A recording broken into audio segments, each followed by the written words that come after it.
Bismillah, Assalamualaikum warahmatullahi wabarakatuh. Pada kesempatan kali ini saya akan memperlihatkan hasil belajar saya di Rednet untuk pekan ini. Di sini saya belajar hoax. Pertama, kita harus mengenal hoax. Apa itu hoax?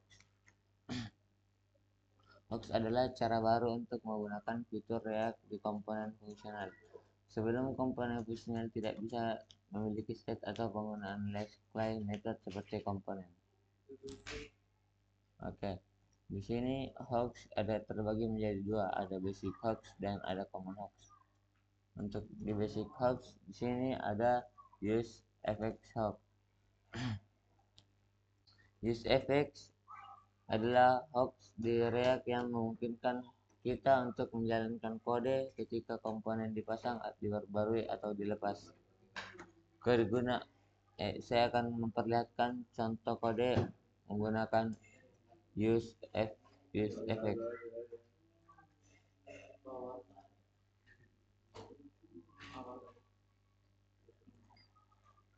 Ini contoh penggunaan use effect.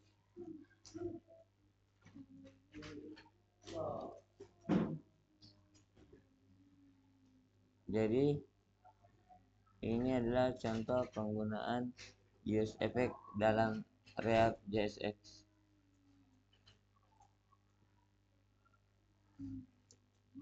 Kegunaan use effect yang pertama itu ada meningkatkan efek samping, dapat digunakan untuk menangani efek samping seperti pengambilan data API, pengaturan time atau manipulasi dokumen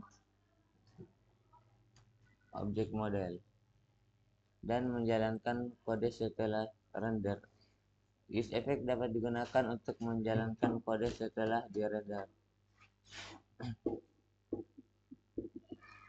Oke, seperti di sini, ini adalah contoh use effect.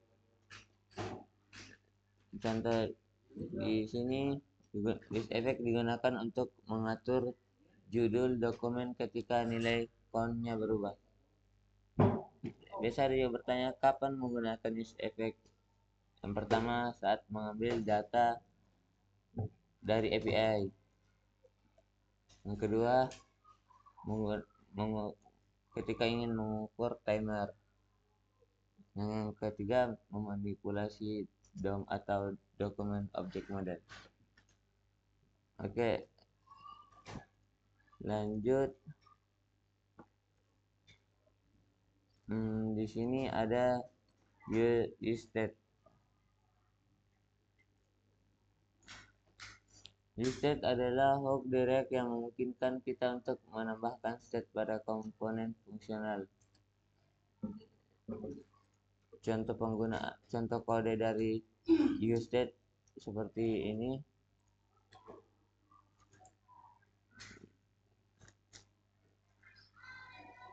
Ini adalah contoh penggunaan use state.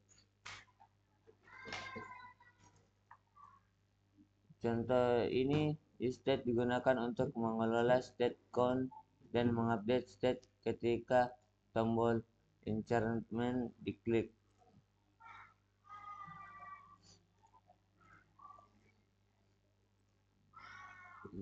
Kapan bisa menggunakan use state? Bisa digunakan untuk mengelola state sederhana pada komponen fungsional. Bisa juga untuk mengupdate state ketika nilai state berubah. Mengupdate.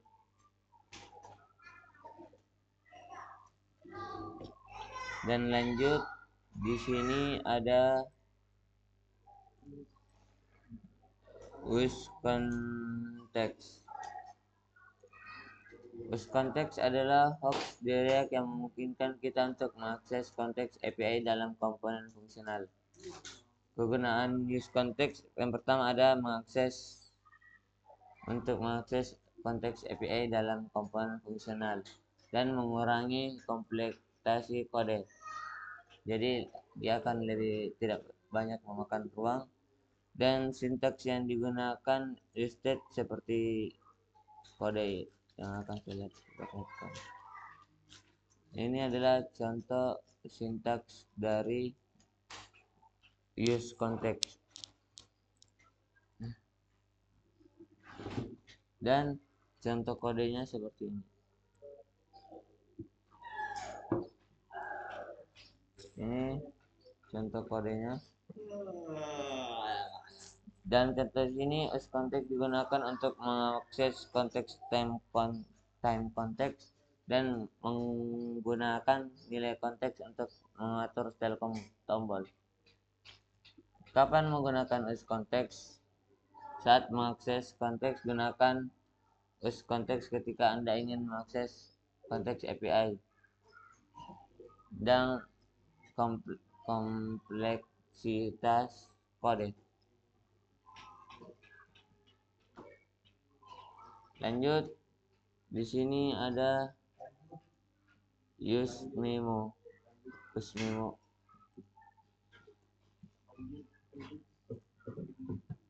Use memo adalah hook direct yang memungkinkan kita untuk memoize nilai yang dihitung sehingga tidak perlu dihitung ulang setiap kali komponen dirender. Kegunaannya seperti mengoptimalkan performa dan mengurangi kompleksasi kode. Contoh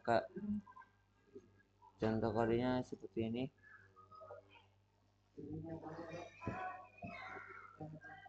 Ini adalah contoh dari use memo.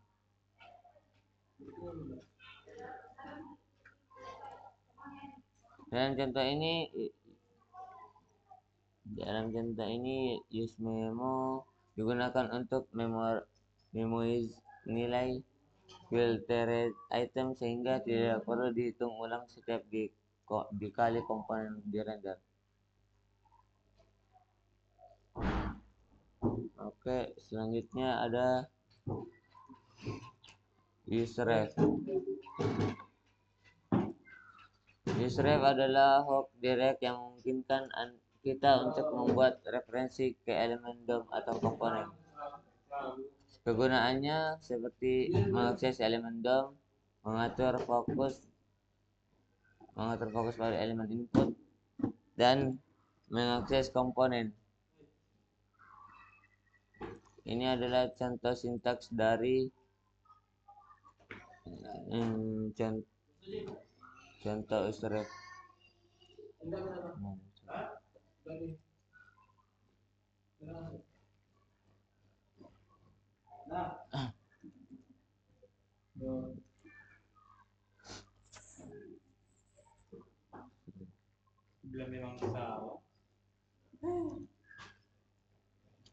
Ini adalah contoh kode dari useref.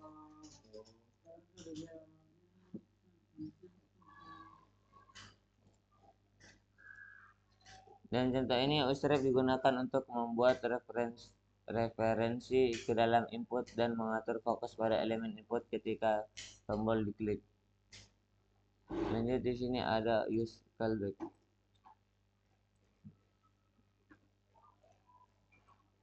Ada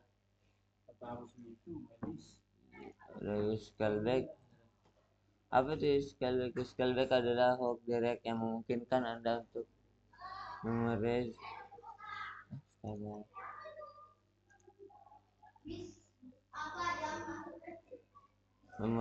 sehingga tidak perlu dibuat ulang setiap kali komponen dirender. Contoh dari use callback, di sini ada sintaksnya juga. Saya akan memperlihatkan. Use callback. Ini adalah contoh sintaks dari use callback. Ini ada kode fungsinya. Dan contoh kodenya seperti ini.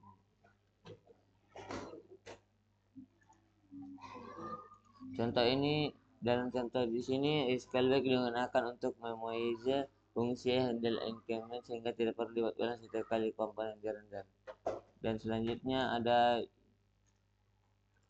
use reducer.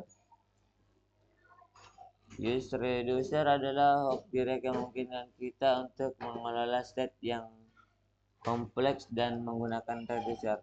Kegunaannya mengelola state kompleks dan mengoptimalkan performa,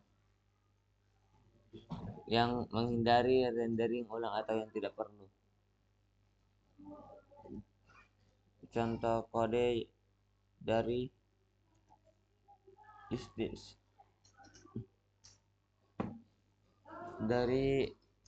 bus reducer di sini ada contohnya, sintaksnya seperti ini. Dan ini adalah contoh kodenya.